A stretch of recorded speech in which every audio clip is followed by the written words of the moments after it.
लेह मनाली मार्गावर दरड कोसळल्याची घटना घडलेली आहे। अनेक प्रवासी आणि पर्यटक या दरड कोसळल्याच्या घटनेमुळे अडकून पडलेले आहेत। तर 9 जण हे सध्या दरड दुर्घटनेमध्ये अडकलेले आहेत। महाडमध्ये ही घटना घडलेली आहे।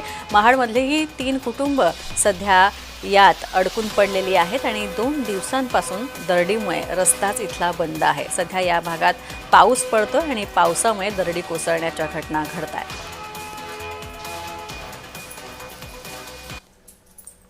लेहवरना मनाली ह्या हायवेवर येत असताना आम्हाला पांग या गावापासून 10 किलोमीटरवर एक दरड कोसळली होती।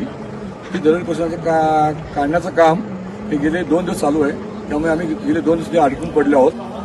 ह्या ठिकाणी टेम्परेचर हे जवळजवळ 2 डिग्री ते 1 डिग्री जातं रात्री आणि दिवसा पण नॉर्मली 10 ते 12 डिग्री असतं। गेले 2 दिवस इथे अडकून पडल्यामुळे आमचे खाण्यापिण्याचे खूप हाल होत आहेत।